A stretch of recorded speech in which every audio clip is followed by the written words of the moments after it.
Tolérance zéro à la corruption et l'organisation très prochaine des assises sur le Nord. Et à partir de maintenant, Ibrahim Boubacar Keïta voudrait que des principes de valeur motivent tout acte public.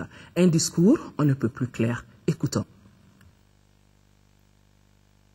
Monsieur le Premier ministre, Mesdames et Messieurs les ministres, nous sommes réunis aujourd'hui à l'occasion du premier Conseil des ministres de ce gouvernement.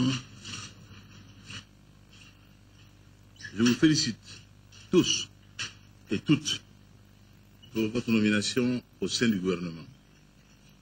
Très vite, vous vous rendrez compte qu'il ne s'agit pas d'une sinécure, car nous avons l'exigence de satisfaire exclusivement les aspirations fondamentales de notre peuple, qui a subi au cours des mois écoulés des traumatismes profonds.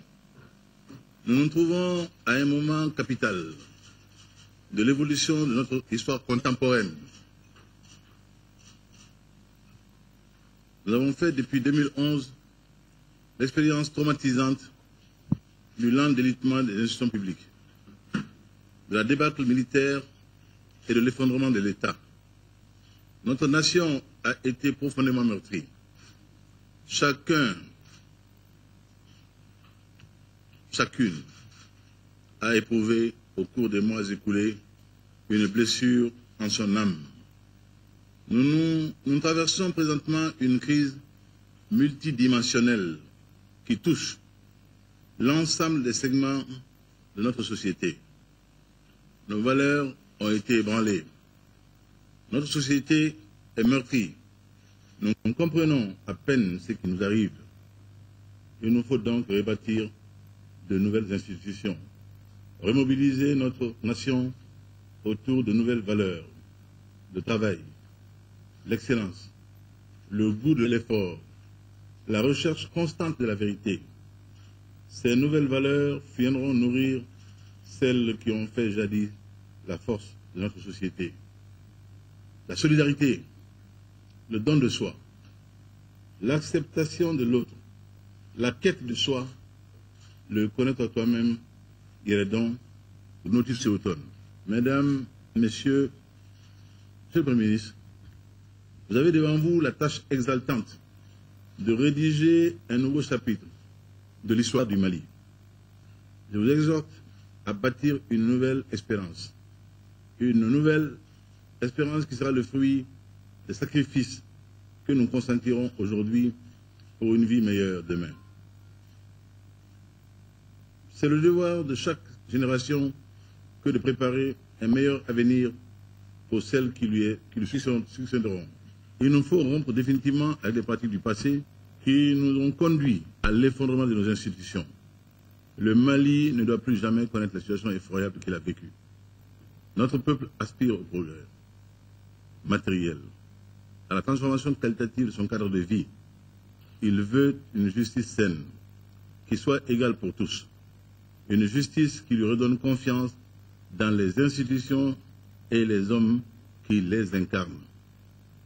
Notre peuple attend de nous une lutte conséquente contre la corruption qui a gangrené tous les rouages de la société.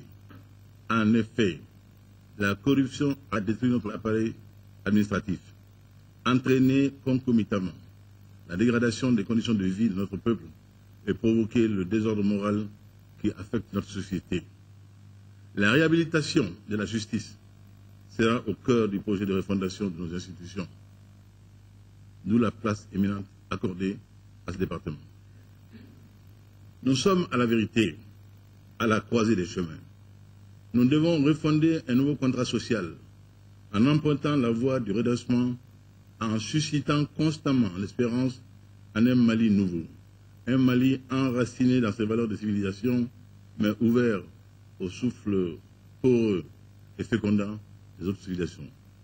Monsieur le Premier ministre, Mesdames et Messieurs les membres du gouvernement, nous avons le devoir de conduire une œuvre de transformation économique et sociale qui permette à notre pays de se situer sur la quête des nations émergentes dans les décennies à venir.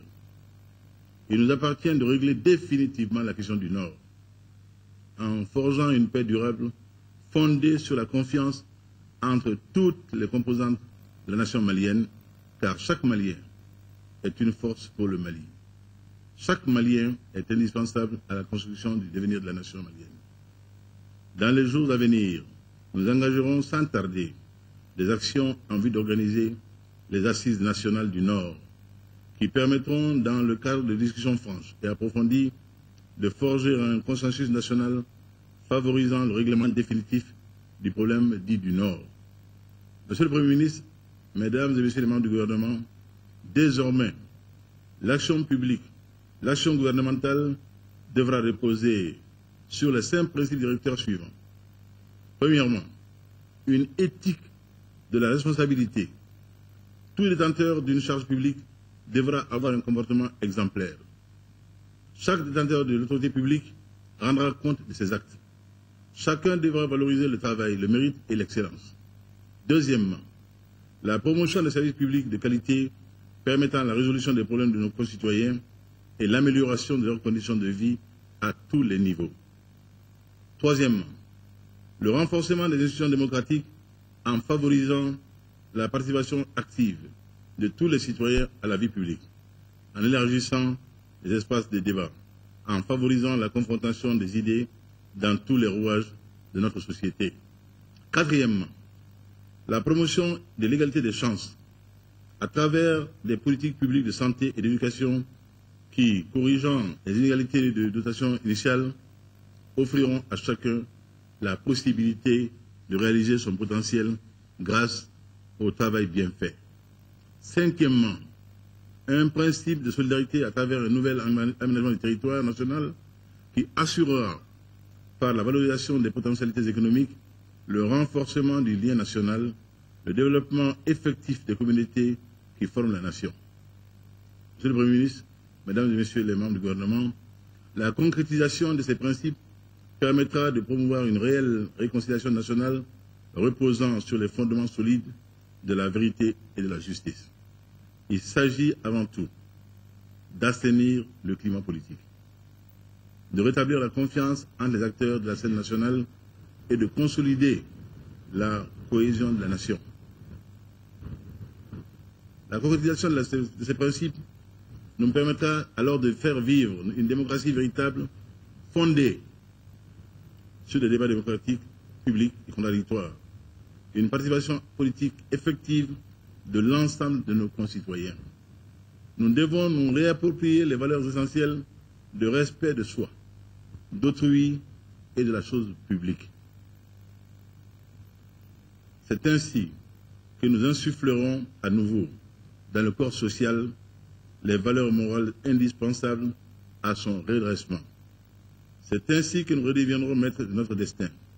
Monsieur le Premier ministre, Mesdames et Messieurs les membres du gouvernement, j'attache une grande importance à l'observation stricte de la solidarité gouvernementale, au maintien d'une ambiance conviviale entre les membres de l'équipe que vous formez désormais sous la conduite du Premier ministre. Chef du gouvernement, aucun manquement à l'esprit de collégialité et de solidarité ne sera toléré. Aucun manquement à l'esprit de collégialité et de solidarité ne sera toléré. Et j'insiste là-dessus. Je vous souhaite, Mesdames et Messieurs, beaucoup de courage et je vous exhorte à donner le meilleur de vous-même au service du Mali et du Mali seul.